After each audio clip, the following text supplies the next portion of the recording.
And I was looking down the end of this long gallery, and then the door opened at the end, and a man in an RAF uniform walked out, turned to his left, and just walked down and disappeared down a side passage. Oh, okay. And I thought about this. I didn't really think much of it. It was definitely accompanied with a sound because I heard the door go. Hello and welcome to our first edition of the Bethnal Archives Paranormal Podcast. This is your one-stop shop for everything spooky and supernatural. The lovely Felix, director of the archives, has allowed me to take over one of the spare rooms down here and conduct some fantastic interviews with some really interesting guests within the paranormal world. Our first guest today is Richard Clements, who is a writer specialising in horror, paranormal and history. And thanks for coming on. That's a pleasure.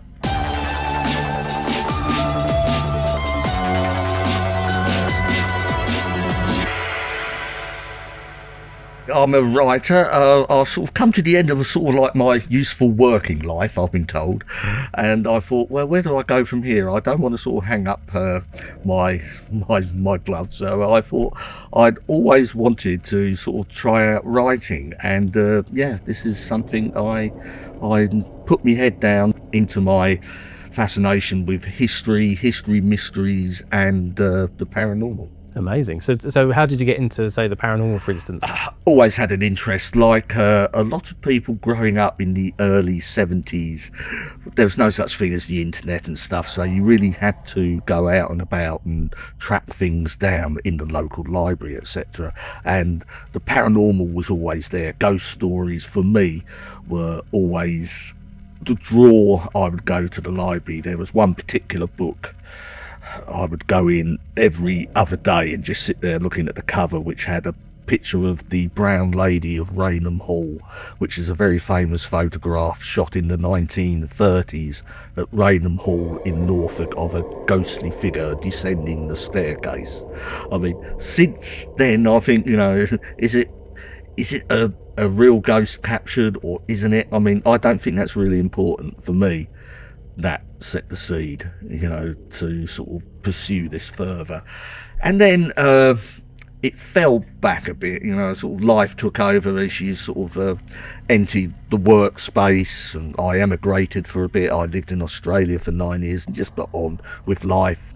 So when you was in Australia, was there anything that spooky happened? Is the paranormal scene, is the horror scene in Australia different from the UK? I mean, the Australian concept of ghosts outside the Aboriginal idea of spirituality is very Eurocentric. Oh, okay. It's very Northern European. The ghost stories are nigh on identical to what you will get here in England, so it sort of shows to me that these stories, they can connect with sort of people from certain regions, and you can export them to other places in the world. As a history writer, horror writer, tell us about how some myths and legends, what's the difference between ones that are maybe steeped in history, more like folklore, and maybe modern horror stories? Is there a place where they cross over, or are they completely separate? You tend to get folklore and general sort of ghost lore. They do follow a pattern. They are sort of more rooted into the environment and where they are set. These are very important elements of these stories. There's usually locations, specific locations as well, and they're very sort of localized. But whereas sort of more sort of horror and sort of like the fictional genre, that is more sensationalized, and you can basically make up what you like. Whereas folk tales tend to follow a familiar type narrative. So when we first met, you were sort of talking about in Castle, one of the horror events. You were talking a lot about divination. Yes. I'd love to talk more into that. It's an area that I didn't know much about, and it's the first time I'd used dowsing rods. I've actually brought some with me. There's some behind there. Oh, right, okay. Yeah. Tell us a bit in general, where did divination where were the origins of divination, and where does it fit now in a modern context? Divination is probably the oldest form, I should imagine, of working with a supernatural force or a spiritual energy. You go, I mean, it's very prevalent even as far back as biblical times. I mean, and Moses and his staff is quite prominent.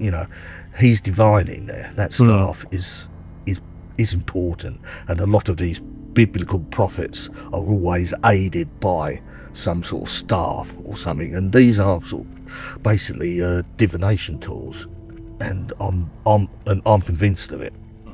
It's not just the flowing robes and the staff. I mean, the staff is important, and these sort of like biblical prophets, they were using them more as sort of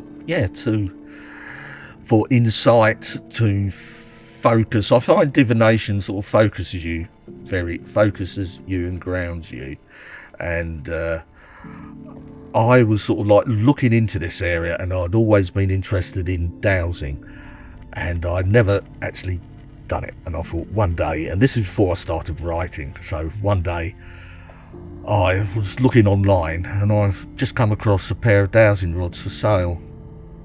I thought, oh, I'll buy those, why not, let's give it a go. Because I've read an article, because even though I am a writer now, I am dyslexic. I do suffer a bit from dyslexia, which is something I manage quite well. But I read an article beforehand saying they'd done studies. The British Dowsing Society had done studies into dowsing, and they find people with dyslexia make quite good dowsers. All right. Yeah. So I thought, oh, well, something. I thought, okay, and the dowsing rods come, and I didn't really know quite how to go about using them and stuff, so I went and had a look at a couple of online videos, and I thought, right, okay, let's go.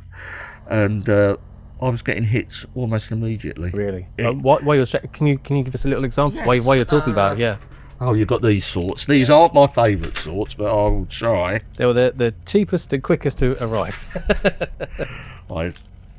I know you've got a really nice pair of iron ones. Yes, I actually... okay, I think what I showed you is... I do not like that. You watch and they won't work now, okay? Could you indicate yes? Right. Okay. Could you indicate no? Oh, they are working. Could you indicate clarify? Okay. So what I'm doing is I'm programming my dowsing rods. If that swings, that's a yes response, no response. On the left and to cross will be spirit asking to clarify. Okay. Dowsing, I'm confident with it. I believe in it, which helps. I'm not skeptical anymore. Yeah. And for me, dowsing is my preferred go-to option, and plus I can demonstrate it to people quite confidently. Yeah. Maybe we can try and see if any of our things that we've got locked up will respond. Okay. Is there anybody here present who wishes to communicate with us? Okay. Are you male?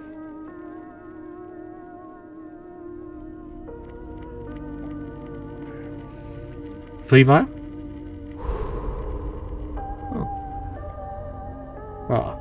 Clarify.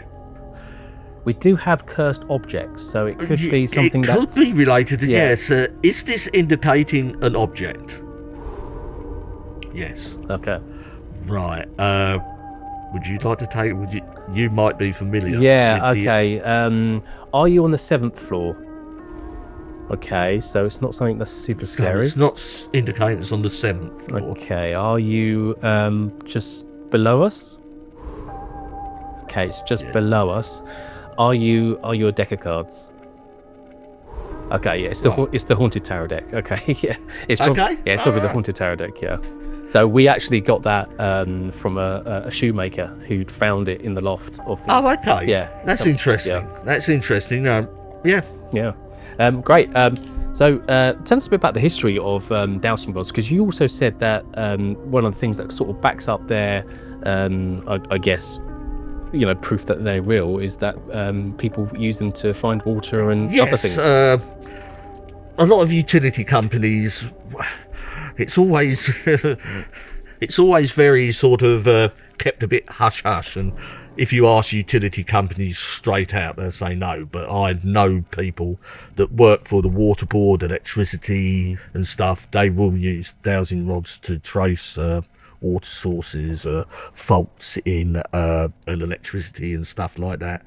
So they do use them. Even oil companies will use them, and mineral companies have used dowsers to detect oil or rich mineral veins, whatever it is they're sort of like wishing to look for, which does show to me that if an oil company is prepared to pay money, because they don't give away their money, if they're prepared to pay money to sort of like look for something, they are going to expect a return of some sort on that. And so I think, well, they must have some confidence in the methods being used. Yeah. And with dowsing, it is quite, I find you can tune your mind into specifically what you want to look for, whether you want to trace for a water source. You fill your mind, I say, with water.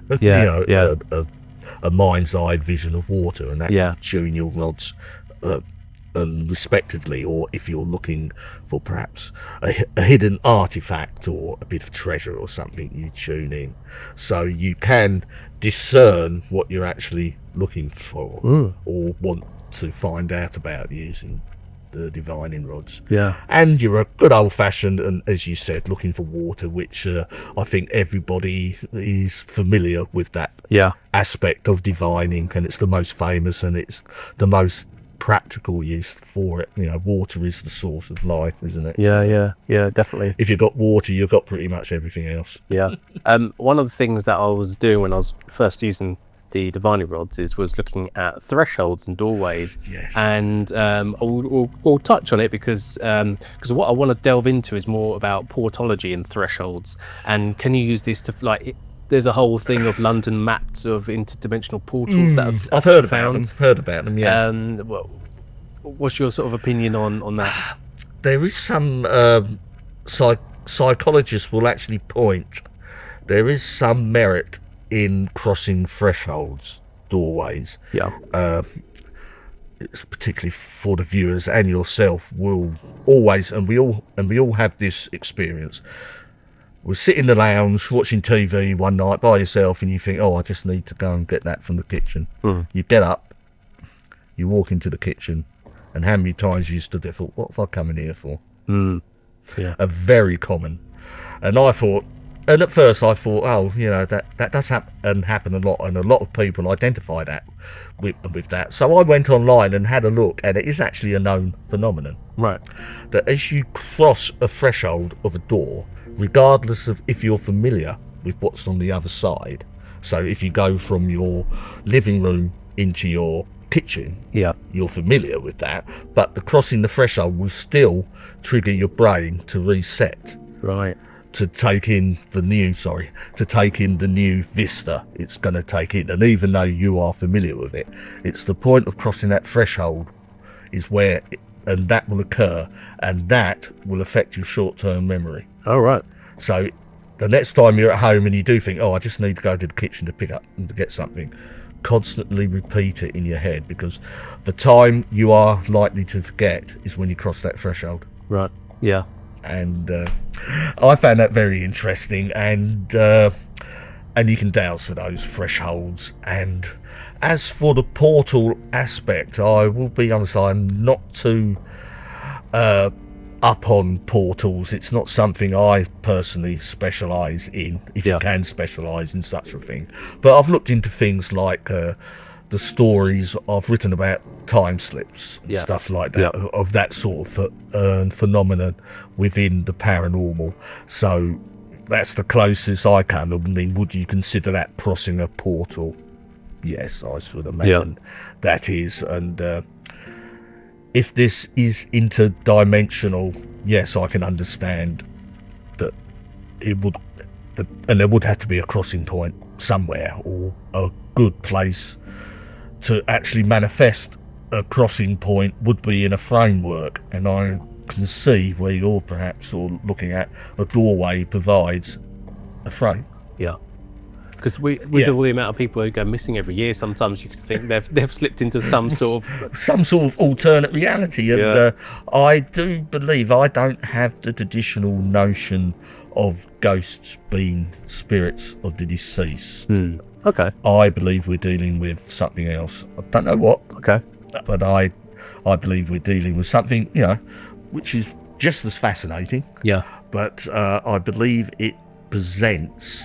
this phenomenon presents how you expect it to look or to feel and stuff. So this is why I think a lot of it is we do see spirits of deceased loved ones and stuff, but I believe the mechanism that's going on is because you're expecting that it will present itself as that. So you mean more like, could they be like aliens or other beings, or just a natural phenomena that happens around us? Yes. I don't know. Definitely, if I sort of expand my sort of like view to the alien sort of view, which I do have an opinion about. I mean, I'm not a huge fan of the nuts and bolts alien theory. They come here in craft, they travel millions of light years, and they're sort of flesh and blood. No, I mean, the physics doesn't add up in anything. I believe that if they are out there, which I do believe there are other civilizations out there, they are bound by certain sort of physics which we are bound to here. And I think it's a bit of a get out clause saying, well, they're so advanced they can do it anyway. That's a bit of a get out of jail free card. I think well, they must be bound to some sort of laws like we are here. And the only thing that does sort of support more the seeing of lights in the sky and stuff is either a portal dimensional shift, or with lights and stuff, there could be a geological phenomenon happening. Okay. When do you think ghosts know they're dead? Well, you certainly get stories of there's sort of, and people will say there's sort of like two tiers of haunting. There's the repetitive sort of recording haunting, which contains no real. It just contains a visual element. It triggers. It's called the stone tape theory, and it basically, when you're in the right environmental, in an environment, it will trigger just a brief replay of an event. And is that normally when something like something very intense has happened, and that's like an imprint? A lot of people will put the theory to the only time this can imprint on the environment is if something really intense happening, like a murder or something like that. Or something, the extremes of emotions. It doesn't have to be anger or violent emotions. It can be really sad emotion as well. So it seems to be pushed to the extremes of whatever emotion has been played out.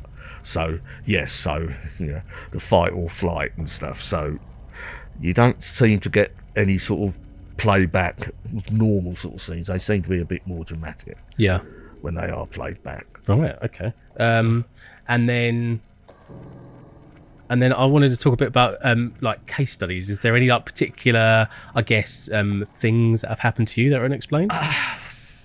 I've had a couple of experiences. For years I was interested in this, studied it, and went out and about and sort of tried to look for it and stuff as much as I could as a young lad back then. Never came across anything, but recently things have started. It's since I had children, funny enough. I don't know, perhaps more stress or something, I don't know. But it was sort of in Australia, but it's when I returned to the UK in about 2005, I returned to the UK, and it really started to sort of like take off from there when I was actually experiencing stuff. Really? Okay. And the first time, it was quite a dramatic time as well. I mean, people look for the ultimate grail of any paranormal investigator is the full-bodied apparition. Yes, yeah. It is, for sure. To actually see one, there's, and I think I actually did see one. When I came back to the UK, I was taking my children around the historic sites and stuff, because they were brought up in Australia, never been here Oh, okay. before. So Yeah. and I went to Dover Castle with them. I thought, well, I'll take you to Dover Castle. And there's this, there's old wartime tunnels called Hellfire Corner. It's a bit of a dramatic name, but that's where the Royal Navy North Sea Command was stationed during the war. Okay. And they carved out all these tunnels, and Yeah. they had all decoding machines. And I was going through on the guided tour, and I was at the back with my children, and the guide was down the front talking away, saying this gallery, this and that. And I was looking down the end of this long gallery, and then the door opened at the end, and a man in an RAF uniform walked out, turned to his left, and just walked down and disappeared down a side passage. Oh, okay. And I thought about this. I didn't really think much of it. It was definitely accompanied with a sound, because I heard the door go. That's what I, clicked. And he sort of like looked behind, closed it, turned, walked. But it wasn't till I sort of like went back through my sort of mind later, is the colour was off. I think you might know about this. It looked 1950s Technicolor. Right. Like when you watch one of those 1950s westerns, the colour's not quite right, is Yeah, it? yeah. It's like a Technicolor. It looked like that. And and that was it with that. I seem to, and I've had a couple of other encounters, and they all seem to be with airmen. Right. For Okay. some reason. They're suited airmen. Yeah. I believe I've had an encounter with a civilian Yeah. airman as well, and that was quite recently at an Ongar railway station, which is Okay. like a little museum, and that was a full-bodied apparition again, standing in front of me, and I've had another sort of tacit encounter again with an airman. I don't know quite what the connection is there. Am I related to an airman? I've sort of done a bit of my family research. We don't have a history of airline pilots or an RAF. We're more an army family. Right. Our sort of past is to do with the army. So that's certainly something that sticks out for me, and I am tacitly looking into. Yeah, and the thing is, when these things happen, it takes a little while to process what you're actually seeing, because with the first encounter, it was so real. So I didn't even question it. I didn't even think, oh, that's a ghost. I thought, oh, okay. But it's only when I walked off and thought about it later, I thought that was a bit strange. Yeah. Yeah. And when you was down there, do you remember what the lighting style was like? Did they have modern LED lighting installed? They're tunnelled into the White Cliffs of Dover. Oh, okay. So they're all chalk lined. Yeah. And the lighting didn't seem unnatural. I mean, and even though these were artificially lit chambers and stuff, probably something to do with the chalk walls and everything lit up. You weren't aware of any artificial lighting as such. I thought about, could it possibly, did they have these projections of 3D sort of people walking around? I thought that's a bit advanced for English heritage. I don't think they invest in stuff, and the films they were showing were just little snippets of old black and white, the evacuation of Dunkirk and stuff, and they were just projected against the wall. Yeah. But this was an actual figure. That's interesting, because you said the colour was off, and I was kind of thinking, well, if the environment was lit with modern LED lighting, and you're saying he was different, I wonder if it's like there was some sort of threshold or gateway where he was existing in his time, where the lighting would have still been tungsten, and that would have been giving you a really weird. There is that. Perhaps I was viewing it from the 1940s, which I assume I was looking at from the war. But someone would say to me, goes, "Oh yes, but that was a naval command." I thought, yes, but they would have had Army liaison officers there, RAF liaison officers there. Yeah. So seeing someone in an RAF uniform in a naval station is not that far fetched. It is. So you're saying that you're seeing many people from the Air Force? Yes. Do you think it's the same person? I don't know. The second one, which was not that long ago. I got the impression that was a civilian, but again, I got 1950s. I got a 1950s sort of element attached to him. The guy at the tunnels, the first one, I would bet my life that was an RAF officer during the Second World War. I can't see what else it could have been. I do know a little bit about my history and viewing it like that, I would say. But we weren't that far from North Weald on the second time, which was an active Air Force base during the war and still is a active airfield. And I'm wondering whether the second one was an RAF pilot, but I got the feeling that this was post World War II, and I think after World War II a lot of RAF pilots would have changed over when they were demobbed, would have gone into the new burgeoning civilian airlines, and that's the sort of vibe I got with the second one. That's interesting, yeah.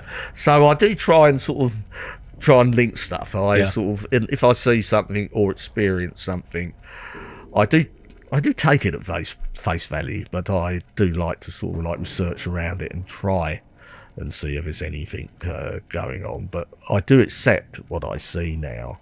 I try not to rip it apart too much, and I'm old enough and wise enough to know not to try and sort of exaggerate the stories. I just keep them as is, plain and simple, because they're not usually very dramatic. It's interesting that for me in my past life, before I got into sort of the paranormal world, I hadn't seen much, and as soon as you start to, I guess, open yourself up to the possibility, it seems like you seem to experience more stuff. Is that something you've experienced? Yes, I think mindset also. I mean, there's two sort of levels, I suppose, of a paranormal researcher or investigator, if you like to use that term. There is the out and out right believer who believes anything and everything. And their view on the paranormal will reflect that, and what they get back from it will reflect that a great deal. So much so you think, hang on a minute. At least keep 1 foot in reality. But I prefer the second approach. Which do I believe in it? Yes. What's causing it? I don't know. I have to be honest with myself and say that I don't know. But is there something happening? Yes. Is it as common as people purport it to be? I would say it's relatively rare. I believe so. I believe it's relatively rare. But you talk to the people that are very sort of enthusiastic, there's nothing wrong with being enthusiastic in what you do. I am, but in a different sort of way.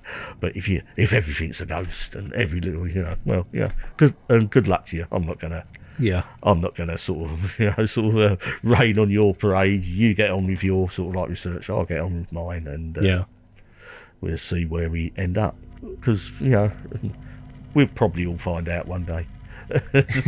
One way or another we'll have to take that ultimate trip. That is, if it is, people that have lived before, ghosts of the deceased, which, as I pointed out a bit earlier, which I do doubt, to be quite honest. I just have that feeling.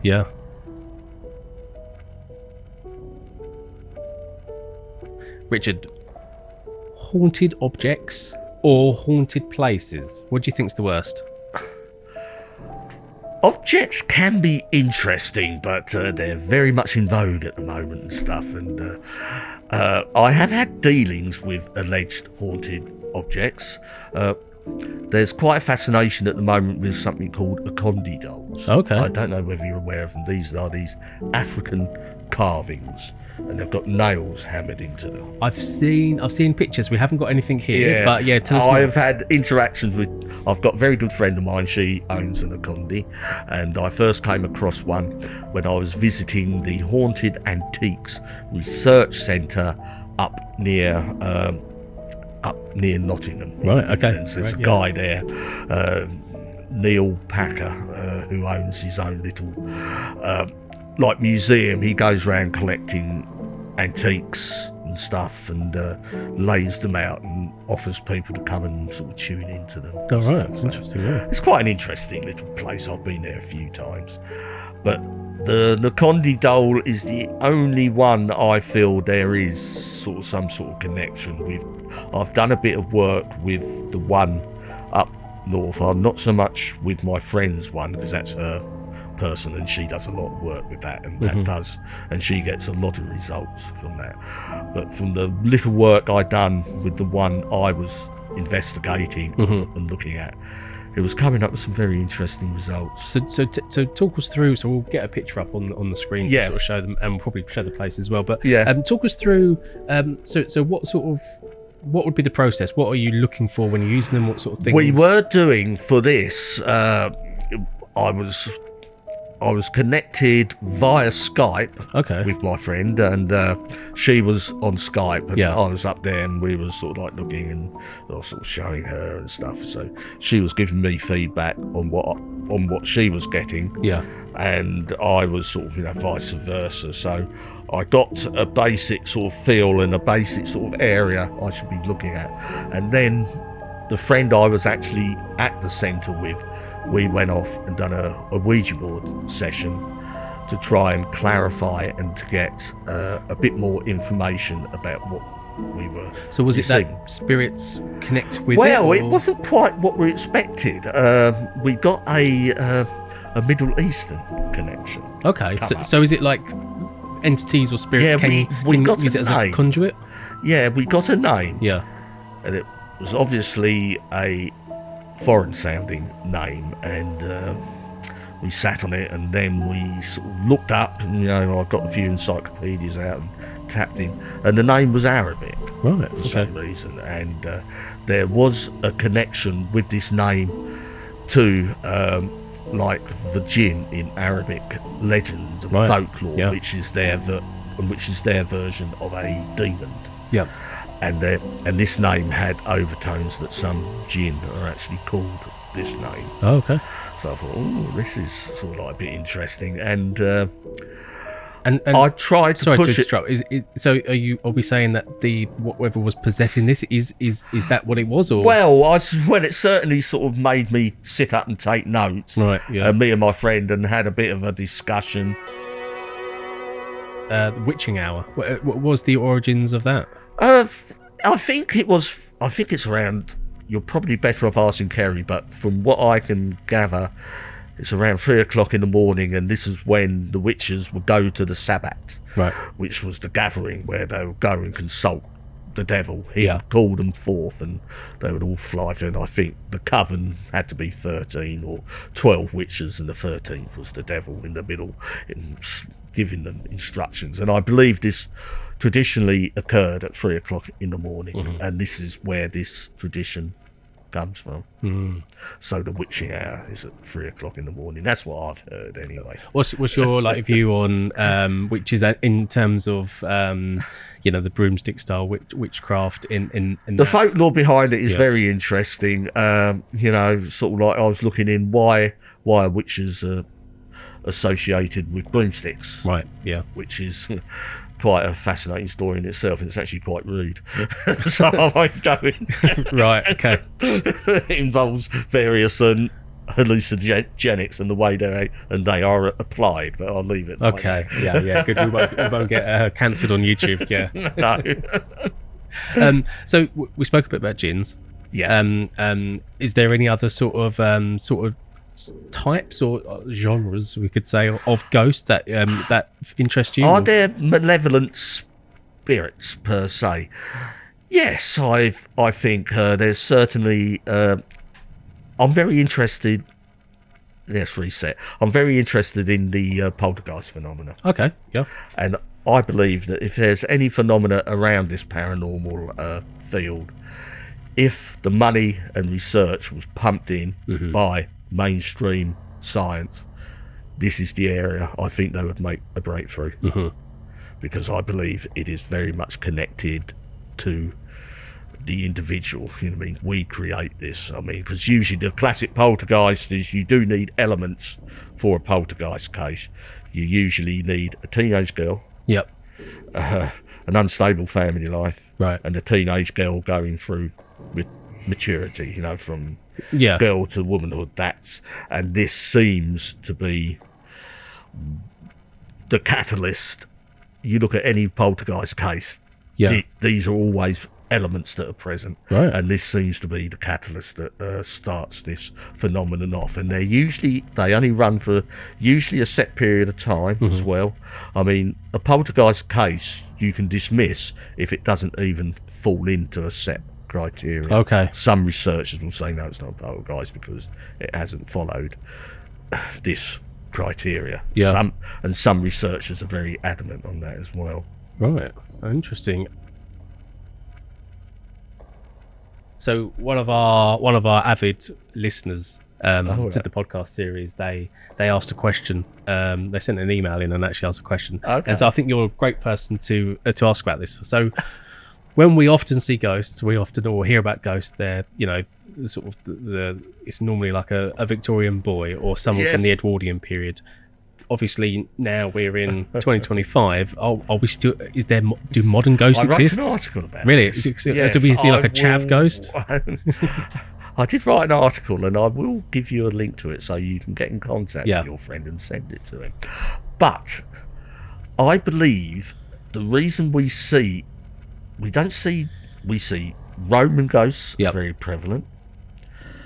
Tudor, Stuart hauntings are very prevalent, and Victorian hauntings are very prevalent. These are the major hauntings. And I was thinking about this, and then I looked at the school curriculum, and these are the areas of history which are focused on at school. Yeah. So this is already ingrained within us. Yeah. We have a concept of what the Romans looked like, what the Tudors and Stuarts were up to and looked like, and what the Victorians, because they studied the Industrial Revolution and what the Victorians were like. Yeah. And we know this, even from a young age. Yeah. So going back to they will present how you believe they will. This is why I think there is a prevalence of Roman, Tudor and Stuarts, and Victorian ghosts. Right. And who knows in future when more, when this history dies away, we will get the chavs and stuff. Because this was why don't we see ghosts of dinosaurs? I think and I titled the article, which to me is quite a straightforward question. We're not taught about it. It's not forefront in our everyday thoughts. Yeah, that's true. Whereas what we've learned at school and carry about, and when we think about our days at school and our history lessons, we think about the Romans, the Tudors, the Victorians. So that is my theory. Yeah, that's really good. Yeah, so like that's like along the idea is that like whatever the supernatural ghost or is some entity that is or natural phenomenon that's presenting itself in whatever we choose to a familiar way that we can interpret it. Yeah. Whether it's deliberately trying to get noticed, I don't know. Can you produce it? Does it work on command? Probably not, from my experience. Otherwise, we'd always be bringing it forward. So is it rare? Yes, I do believe it's rare. So what is the point behind it? Must be something. Is it a natural process? Possibly. So if this is a natural process, it means it's always been going on. Yeah. And always will go on. And I don't think we're anywhere near it being solved, if it ever will be. I think it's one of these perpetuating things that will always keep the mystery there, which for me is the main pulling card. If we solved it tomorrow, what else would I do? Yeah. That's true. Yeah. What else? Yeah. Well, I think that's all we've got time for today. Thank you so much for coming on. Thank you very much. Just before you go, do you want to tell us anything about like where they can see your work? You can find me on Facebook. Just my normal everyday Facebook account. That's under Richard Clements. You can find me on Twitter or X, which is Richard Clements Writer. Thank you very much for having us, and we'll see you next time. Remember to like, subscribe, and comment on the video to let us know if you're enjoying it, even if it's just a thumbs up, and we'll be sure to put some more out. Our next one will be next month, and we'll see you then.